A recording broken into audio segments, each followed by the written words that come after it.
My dad was in radio and all this other stuff, and they'd always be like, we're talking like this, and next thing you know, you get that guy, and he's like, "Hey, everybody," and then you're just like, "I'm creeped out right now. I'm actually kind of weirded out. I'm just at home, chilling out." So, anyways, what's your name? Huh.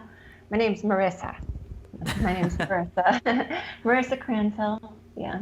I actually have many names, but we can say Marisa Cranfill. And we have, this is our first time meeting, but we met through the great Gene Ching. And so are you with YMAA? Did you do a book, or are you doing the videos with them? They're publishing my videos, streaming and DVD, and I'm working on a book. So we don't know who's going to publish it. Maybe they will. So I love the mix between the yoga and the qigong. But what got you mixing? What got you inspired to mix yoga and qigong? I actually started with a meditation practice, formal meditation practice, and then learned Qigong.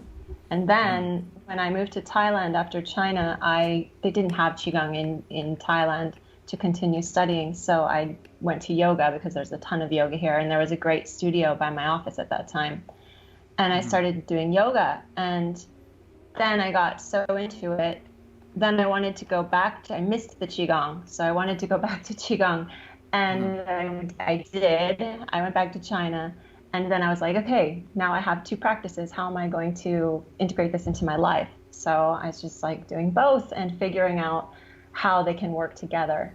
And worked for me, so.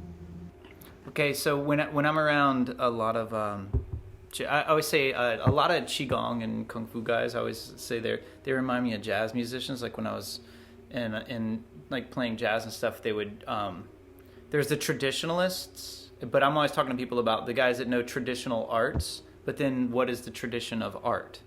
And I always say traditional arts is kind of like the time capsule. It's the people that learn all the classics, right? And we study the traditions. But the tradition of art is to speak your voice in your culture today, now. So it's kind of like hip hop is not playing violins, and they're not, you know what I mean? Like it's the tradition of art. So this is kind of your art, is bringing those. Is that kind of what happens? Like you were like, this is what kind of speaks to me, and I'm going to make this system. Yeah. How are you? Yeah. And I went to university in China, and I was trained under serious academics. My advisor was a Harvard scholar. So, but she was also edgy, which was cool. So I have this very traditionalist in me, and I wanted to be an academic. And she was like, "Marisa, you are not cut out for this." She's like, "Do not become an academic because you will just hate it."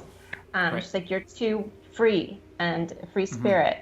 So I listened to her. She was my advisor, and I just did my thing. But I really did study the traditional arts of Buddhism, of Taoism, and martial arts, Qigong. They come from these traditions, based in these traditions. And like you were saying earlier, that they come from India or all the way to the more other Eastern countries, the Muslim areas, territories as well, influence martial arts. But talking about Qigong, Chinese medicine, it's rooted in Taoism. So I have that traditionalist in me, and the same with yoga. I wanted to go to the tradition. That's a whole nother story of what is traditional yoga, but I, from there, was able to come up with a system, and that's what Yoqi is it's really a method, a system based on the 6 phases of Qi flow, which is how energy moves and how it's cultivated from beginning to the end of a practice.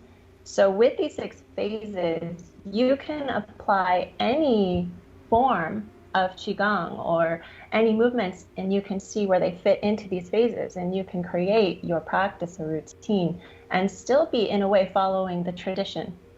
So It's funny you say it, because I used to, because I'm kind of a sort of a redneck, and I have this, and I've been studying since I was like 4 or 5 years old. So it's not it's like martial arts and yoga and a lot of these sacred traditions. I always say the people that hold it like super sacred and take it seriously, I always say it's new to you, but to me it's my best friend. I mess with it, you know what I mean? It's like I play with it and I make fun of it, and the only thing you should keep sacred in this work is that it's not that sacred. Like, it's supposed to, like, you honor your teachers by adapting. You don't honor your teachers by holding it and being fixated, because chi has to move, right?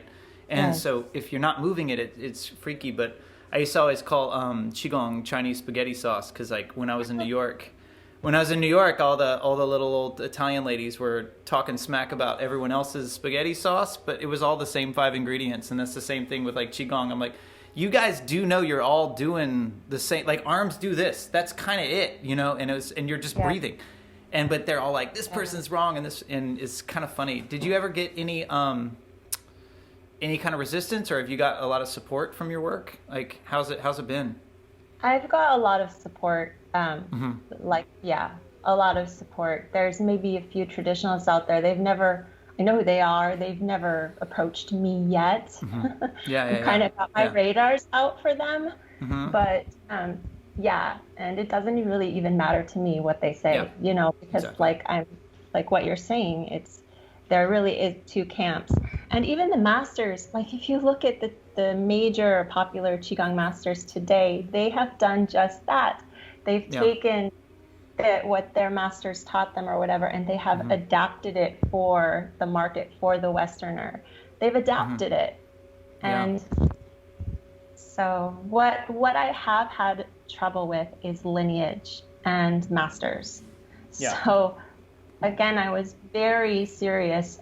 I took it very seriously about having a master, because from a Buddhist tradition, I respect Buddha. I respect my master very much in the meditation lineage. I applied the same to my martial arts Qigong training. And so I would study with a master. I would become certified. I pay a sick amount of money to become certified in America, you know, anywhere. And put in a lot of hours and, you know, do all the papers you have to do and presentations and teach in front of huge classes, pass the tests. And then, and I'm not naming names, but then I start to teach. And they say, okay, go teach. You can teach classes. But I teach online. And then they come to me and say, oh, they write me an email, you can't teach this on video. And I'm like, what? Like, I'm certified to teach your system, and you won't let me teach on video, but you'll let me teach a group of people behind a closed door. And I'm like, what's the difference? Why? And they're like, because I have to protect the lineage. And I'm like, protect, like, from what? From me teaching wrong, or from just you want to like not let anyone else teach on the internet? And then I shared this with my students. I said, look, like, you need to be aware, these guys, they may be masters of Qi. I've experienced many Qi masters where they can project their Qi. They definitely have Qi power, but they may not be spiritual masters. And because what is that to control, like the movement? Like, he literally said, that's my movement, I own it. And then I went to lawyers and I did all the research about copywriting of movements and how that works. But he was basically saying, like, that's my movement, I own it, and, you know, you can't teach it. And I'm like, your movement, well, did you make it up, or did you learn it from a master who learned it from a master? Like, ultimately, Qigong comes from the universe. Energy's energy. And like you said, we have 2 arms. We do the movement to mirror the energy, but it's not about the movement. It's about the energy that you're embodying or expressing and transmitting to the students. So yes, I've had problems with that. And I've actually now have people write to me and call me to discuss on Skype their problems that they're having with other masters that I don't even know, the same problem. So this is a kind of a thing going on. And I think it's a real thing in the Qigong industry as it's growing, as these masters are trying to control their practices. And we'll see how it goes. So I used to call a lot of those guys, I used to have this thing, I'd call them power hoarders. And they were a lot of people that would, I remember, because when you kind of get into that place, and also what I noticed too is a lot of this stuff is kind of coming, people are getting interested into it now, but I don't know if you've experienced this, but I mean, I teach things, and only until the past like couple of years are people even interested in it. And they're like, hey, did you know that this thing is good for you? And you're like, yeah, I've been doing it for 30 years. Yeah. And it's been practiced for thousands. And then, but I would meet some of these guys, and then they're struggling. Like, I've been given things, and masters have been like, hey, I don't know what to do with this. You just take it. It's going to die, or we're going to give it to you. You know what I mean? And because because it requires so much devotion, and we don't really have, I don't even want to say we don't have the focus anymore, but the way that our life unfolds, like, I was a commuter for the first time, I guess, in 2016, and it hit me like, oh my God, it's really hard to do stuff that's good for yourself when you're like driving to places, and then by the time you drive, and then you drive home, and then you worked all day, and then you get home and you have to make dinner and do your laundry. I was like, if I'd have been there for another 6 months, I would have had a glass of wine, smoked some weed, to, like, just, got a Netflix account, and I wouldn't be practicing. So I get it now. And so our culture isn't holding space for that quiet and that still now, right? And now that they're seeing people interested in it, and it could be kind of a, now they might want their validation or something like, you know what I mean? They all have their, we all have our demons, and we're all blind in some, in whatever ways we're blind in. But how is the online stuff going? So I like your site. Thank you. It's going really well. We have students all over the world of all ages. Mm-hmm. And so. What is your site? Yoqi, Yoqi. Yeah. Uh-huh. And we have a video on demand library, so you can subscribe for $15 a month to get access to all the videos, and I'm putting up videos every season, new videos. And I give out free meditations every season, things like that. Mm-hmm. And then, of course, there's YouTube, which is free. And we have an online course for teacher trainers. So we're growing our community of instructors. Are you doing the online teacher trainer? Are you doing that online, or is that kind of an in-person thing? It's both. So the course is online, the theory and the video practices, and then we have an immersion, a live immersion for 9 days, where it's like intense practice and testings. And you trade your time between Thailand and the States? Mostly Thailand and the States, but now I've been in Europe a lot, and like my partner's from Belarus, so I spend a lot of time in Europe, and then my mom has a home in Panama. But since COVID, it's been crazy. But normally I'm bouncing around all over continents. Okay, so now we got to get to the big three. Okay. And it's all about big. One of the other reasons why I like the big three is this. So I was a touring artist for a very long time. And what I learned was now there's white noise to all of our arts, right? Like, you're just another person with the thing, and I'm just another person with the thing. And what I learned was, like, when you go on stage and you're the student, because, when you're the guy with the guitar and you go on stage and you're about to play a bunch of all original songs about how girls are just keep letting you down, people need to know you, and they need to like you, and they need to care about you before they watch you.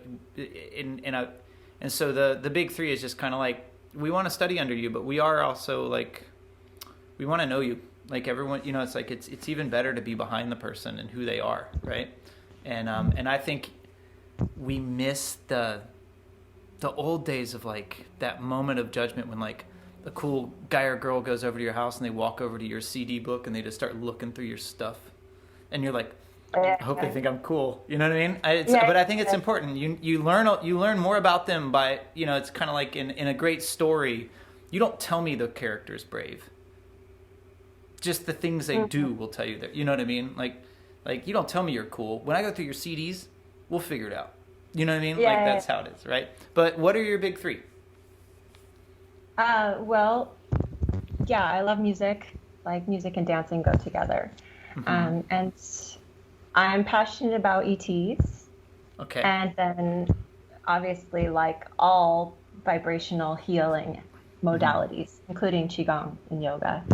But it could be crystal bowls, crystals, essential oils, anything beautiful like that. Okay, all right. So before we get into all of your favorite music, and then we'll get into the ETs, crystal bowls. Come on, they're the best. Really? Do you play them? Do you? Oh no, I love, like, right now on my playlist up. I have a beautiful sound system, and when it's just time to just move through life, I just put on singing bowls music. Yeah, yeah. I love singing bowls, crystal bowls. I'm doing a gong bath class tomorrow with a girl here, just private. So these huge gongs that are planetary gongs. Yeah, I love vibrational healing. Tuning forks, like, they're so effective. They're immediately effective to change your vibration, to just clear out any of the crap that is, might be stuck. Boom, it's gone. So I love that, and super relaxing.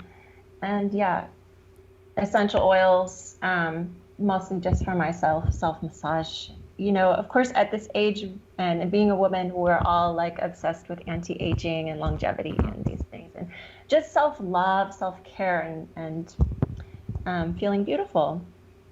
So. Okay, if I was to get someone, because I have a playlist that I send to people, and it's across the board. Everyone's like, I love having these on because you can just get just life done, and the singing bowls. It's just great. Do you stream the music, or do you mostly prefer it live, or do you have do you have little playlists or anything that you default to? Do you listen to it regularly? Yeah, I have different playlists, and I bounce around from YouTube playlists to Apple playlists and things. Okay, so this is where it gets weird because it's not very. Let's do it. I like every music except probably country would be my least favorite. Sorry, country people. I have nothing against it. It's just not for me. But because I'm more of a metalhead, so I like heavy metal, and I like progressive metal. To be precise. So Gojira is one of my favorite bands. Yeah. I love Gojira. And then, I love all the old metal, but I don't listen to it very often. The other day I listened to Mike Patton for 3 hours. Just like Faith No More. It's super old, but I just love it. And I was just hanging out with a guy that recorded a lot of his stuff. Yeah, they just bought a lot of my recording gear. Yeah. Oh, it was... Really?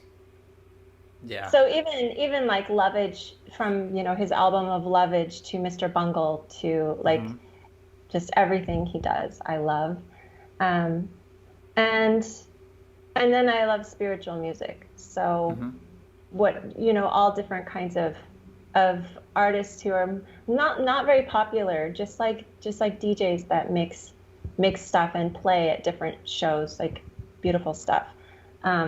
There's a guy that I'm just obsessed with named Mose. And do you know who that is? Mose. Okay. Yeah. Mose. Check him out. Love his stuff. And then I really progressive pop, like Grimes. It's just weird music. I'm kind of not traditionalist when it comes to music. How is the music in Thailand? I've just noticed when I travel, the one thing that's hardest to get through is the unhealthy desires for overly aggressive EDM. I love electronic music, but there's a fine line. It's either being played at me or I can be in it, right? It's having good DJs is because they're important. They they show you new music, but God, when I travel, it's just it's so intense. So how's it out there?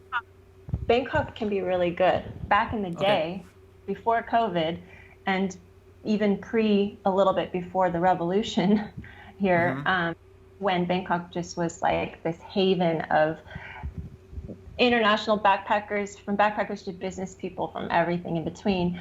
And there was a real music scene here. So international DJs would come from all over the world, and and show their stuff. And so it was really fun. And, you know, your friends know music. So my friends would be like, hey, you've got to go to this guy, or, you know, so that was awesome. There used to be and then it turned really, really hip hoppy, like, and mainstream. So. Okay. So yeah. you have great taste in music. There's aren't enough people. And I was telling this one guru, he was like, hey man, why aren't you into this? You know, he's like, you know, we have like this whole group. And I was like, I have my practice, and, you know, I love learning from you guys, but I'm not going away to your retreats. And he's like, why? And I'm like, cause your music sucks and your jokes aren't funny. Like, just straight up, your music sucks. Like, and I love spiritual music, but it was like, I'm not new. Like, just what was going on, I'm like, can't do it. And and that was another thing about a lot of there was this Tai Chi class that used to come in after one of my martial arts classes that I used to teach out in San Francisco. And they would come in and they'd be like, hey, you should train with us. And I'm like, I'll train the day I see you guys smile. Like, you guys, you never smile. You walk in and you're like so up, you know, it's like you're just like, you're too sacred. You're trying too hard, you know. It was kind of intense. So it's important, I think, to keep your edge, and to especially like metal is important. I'll send you one of my favorite metal bands is this band You Can Dance, and it's UKANDANZ, and it's an Ethiopian singer with these crazy French guys, and it's just like really weird, super intense music, and I really dig it. And if you like the kind of down tempo stuff, you should check out the other person I've been really into is I've been following this young woman named Saint Panther, and she's blowing up right now, and I think she's someone that you should start getting into now, and then, you know, she's gonna explode very soon. A buddy of mine is producing her. Yeah, she's really good. Okay, let's talk about, so we got your movement, yoga, qigong, dance, and then you said you like food, but other than food, ETs. Come on, can we talk about ETs? Yes. All right. We can. So I've had encounters with ETs in Thailand. It was actually on the border of Thailand and Myanmar, and so I had a Thai father. He wasn't my real father, that's why I did this. But we established that we were father and daughter in a past life, and we really felt like father and daughter. And he took me all over Thailand to these different places, crazy. I call them supernatural adventures. He was an occultist, and became a monk eventually. He's super mystical, but he's also an engineer. So he's very, very left brain, right brain balanced and smart. And somehow he had an affinity to find these places. So he found through a monk this mountain we call ET Mountain, where there were ETs, and the people there are called Galyang or Karen people. It's a tribe. They're not Thai. They're more like the Burmese tribe of Karen people. You might have heard about them. Yeah. And they live in this mountain area. They don't speak Thai very well. They're very poor. They're hill tribe people. So we drove off-road in his four-wheel drive truck with tents, with all our camping gear and a few people. And we drove out there and we camped out. This monk had built just a cement shelter with an outhouse and an outhouse kitchen. And we stayed there for 3 nights, and every night the ETs came. I mean, I saw all the ships. I had contact with them. They blasted my body with energy. It was just insane. I was throwing up. The whole beginning of the trip was body purging. I was just throwing up black blood. I didn't eat for like 48 hours. It was insane. And it was amazing. And when we left, I was super high for like 3 days. And my friend was with me. So I brought him the second trip because I went the first trip just with Thai people and Anna. And the second trip, I was like, okay, I got to bring Adrian because he's like super skeptic and he would never believe me. And he would just like die if he sees this. So I brought him and he saw it and he was like, pinch me, pinch me, pinch me, like, tell me it's real, tell me I'm like awake. And yeah, so we'll never forget. We talk about it to this day.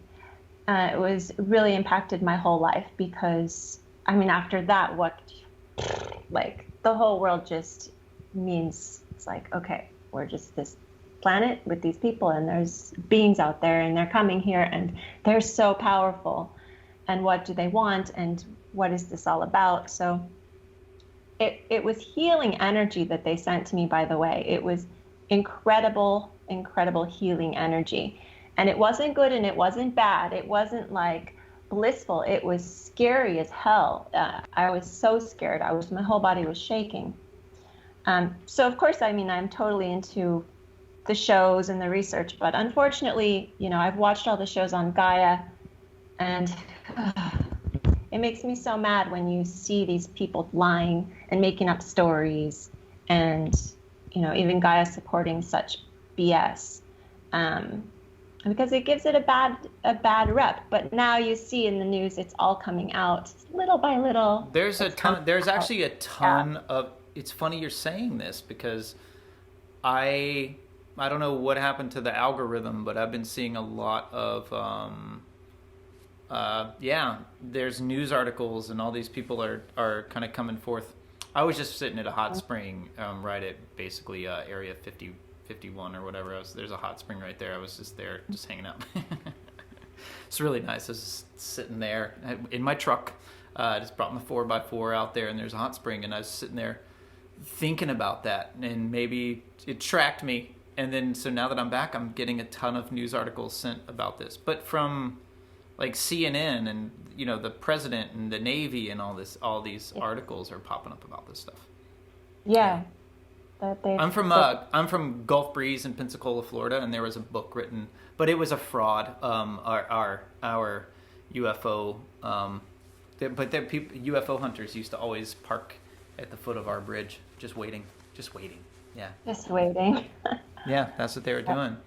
And have you been back to this place? I went back 2 more times, and what had happened is the locals, they burn here in the north, so what is it called? Slash and burn. Yeah. And they burned it down. When I was up there, it was burning. It was horrible because like I couldn't breathe. And so no ETs showed up. It was just like smoky everywhere. And then the next time we went, they had planted cabbage fields, and there was a satellite from the local, telephone company. So the ETs left. They left. And I have a feeling they moved, to Laos or to other parts of Myanmar where it's still not developed. There's just tons of forest region where there's no development there. They won't stay if there's people developing stuff. Do you still talk to that monk? I lost contact with my Thai father. He disappeared. But he took me to many things. I met an ET monk. So in Thailand, it's pretty cool. It's trippy here. There's a lot of supernatural. They believe in all the ghosts and spirits and stuff. And so this one monk, he'd been, as a child, an ET crashed and jumped in his body and took his body. And when he was like 5 years old, he told his dad he wanted to become a monk. And he did. He became a monk like at 7 or whatever. They can become one. And he's been a monk all his life. And he's called the ET monk. And he's very powerful. He's psychic and all this healing and things. So I met him. And then he took me to meet a 135-year-old alchemist monk who showed me his whole alchemic room, which I'd never been in a real alchemist's room, just like you would imagine in Harry Potter or something. It was crazy. What I didn't know, little fun fact, is when they make their amulets, they really are working with mercury and lead. Yeah. When they make their amulets, he had jars of honey, local honey, and he put them in the honey. And so these honey jars are filled with amulets. And he pulled one out, washed it, and gave it to me. So So he makes them, and I said, why you have to keep them in this honey? And he said, so the spirit doesn't fly away. Okay. There's apparently really... I've met some guys. There's some of these monks. They go in trances and they tattoo people, like these like really intense tattoos and stuff. Yeah, Thailand. There's a lot of that out there. A lot of magic. Mm-hmm. I would be very interested because experiencing these things, I've experienced some pretty intense, kind of in the bad and the good, right? And one of the weirdest. Okay, so I'm gonna juxtapose your interesting healing things with a very eye-opening, but it was healing in its own right. But so I go to this, call up an old friend, and they're living basically in kind of a group of trailers. It's just basically a bunch of meth labs. And she's like, hey, I've been doing, because there's an old friend, and I just called her and I didn't know what I was walking into. And she's like, yeah, I've been doing Qigong and Tai Chi with this master. He's like this, amazing master, and he wants to meet you. And so I go up there and I pull up, and it's just like trailers, and it's literally meth labs. And I was like, and I know meth labs, like it's scary. Yeah. And she sees me. I was gonna turn around, but she sees me, and I was like, oh hey. And so then I just have to kind of stop, and then she goes, here, he wants to meet you. And she opens up the door to this guy, and he's asleep, and he's got pill bottles all over and beer cans, and he's just asleep, and he just looks, and and you can hear him like, we kind of woke him up for a second. When you hear him having a manic episode in his trailer, you can see it like shaking, and you hear him screaming, and all of a sudden he falls asleep, and he wakes up, and then we kind of knock on the door. We can hear him in there kind of calming down, and we open up the door, and he just goes, let's train. And he just stands up and he's got vomit on him, and all this stuff, and he kind of takes his shirt off, puts on his Tai Chi jacket, walks outside, and he's like a 60-some-year-old dude, right? Kind of old black guy. Walks down the stairs of his thing, the 2 steps, pops down, from dead cold, drops in a split, puts his head on the floor, puts his head on the other side, and then he stands up and he gets in this crazy stance, and he's like this push hands master. And he's like, let's play. And I was like, this is going to be weird. So yeah, I was like, yeah, let's do it, And so we did, and we did push hands and kind of all this flowing and stuff. And but after that, it taught me what the idea of a demon is. Because when I left, I had to stop and just cry. I had to just stop on the side of the road, and I called one of my friends, and I just had to cry. And I could feel him all over me, and I went to sleep that night, and I could see him, and I felt him around me, and it was just this demon was in this person, and it was just trying to take as much as he could, and it was one of the most interesting things in my life. And I just remember, but in my dream, I did this meditation, I go to sleep, and then in the next night in the dream, he shows up, and I just looked at him, and all I did is I just remember in the dream, I'm very confident in my dreams, and I just kind of looked at him, and I went, hey, fuck off, and he just took off. Yeah. That's all I said. I went, hey, and I was like, yeah, get out of here. Because to me, demons are scary, but they're weak, right? But it was one of the most, between that and then about 2 years ago, I took a breath that changed my life. It was the gap between the breath before that and the breath that I took was so vast, it made me realize what you're saying. I don't know anything. Like, the chasm was so big. And my life changed so much, and the way I viewed the entire world and the way I saw people after that breath made me realize, like, all right, so the next phase that I move into, I'm not even going to be able to fathom. I'm not even trying anymore. There's no reason. Just keep breathing. So yeah, those are my 2 like moments. I mean, I can get deeper than that, but not really. There's nothing deep to it. It's just. It's That's just awesome. something that you can't understand. Sounds like something from a Quentin Tarantino movie. Oh, what, the meth lab Tai Chi moment? Meth lab Tai Chi story, yeah. It was very weird. Yeah, it was like nothing, and it was literally like it was in like the Huntington Beach area. So there's like the meth lab, there's the beach, and then there's like the oil well, like the oil pumps, and then I'm just sitting right, and I'm just like, and there's this piece of me that push hands guys, you can always knock them out because they just push you. So it's like you're never really scared of a push hands guy. You just break their leg. You know what I mean? It's kind of like all they're going to do is push you, and if you have to, you can punch them. But this guy was he was literally probably one of the strongest, like, forces. Like when he would just, I've done push hands with a lot of masters, and I didn't feel anyone's root like this guy. It was very intense. Wow. Yeah, super fun. Okay, so do you like to cook? Do you like food? I like food. I like to cook. Yes. Okay. I made cookies. I made cookies yesterday. Yeah? Yeah. All right, so if there's any so if we want to study under you, we're going to go to yoqi.com. Oh, yes. And we're going to sign up for $15 a month. Yeah. And can you say you're doing a book? I'm writing a book, so right now privates are I don't take on new privates. Yeah. Yes. Mostly for our online course students, I give them priority because they're in training. So when they have serious questions and they've hit they've hit a barrier and they need to break through in their practice, and I'm there for them, of course. So. What are the benefits of the yoga and Qigong? What do you like to the elevator pitch? What do you like to share most about it? Balance brings expansion. This is something that I remind myself every day, because balance is not so fun for most people. Like, we like the highs of, drinking coffee, getting high from caffeine, or drinking alcohol. People, get chilled out, smoking some weed.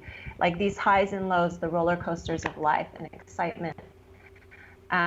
So balance is underrated, and because it's actually through balance of yin and yang that we transcend, that we expand to something greater. So, and the idea of yoga and qigong is balance and harmony within yourself and within nature and the universe. So when you put yourself in alignment with nature, then you open to your full potential, the whole potential of the universe. Yeah. Okay, you just said that this is one of the things whenever I started coming out to the Bay Area and talking about yoga, people were always saying open, open, open, and I always say no, expand, don't open, because it's just like with that demon. It's like if you're open, you're just open to anything coming in, and but like with qigong and like a proper yoga practice, you're expanding everything. You're expanding your guardian. You're expanding the yin and the yang. You're expanding I tell everyone, like, I have a big garage door right there, and there's a homeless encampment right outside. And if I just open it, every now and then someone will just come in and it'll get really crazy in here, right? But if I expand the walls and I expand the barriers and I expand the guardians and I expand all these things, but it takes a lot longer. It's harder to do that. Like, I can open you in 2 seconds. Right. And so that's easy. That's ayahuasca. That's, it's like you can just open, like, boom, it's like, and what I learned is, I wrote a song a long time ago called, There's No Back Door to the Front Door, and that's kind of, so many times people are looking for that back door to the front door. And it's like, yeah, so I like what you said. Expansion, I think, is super important in this work. Yeah. Yeah.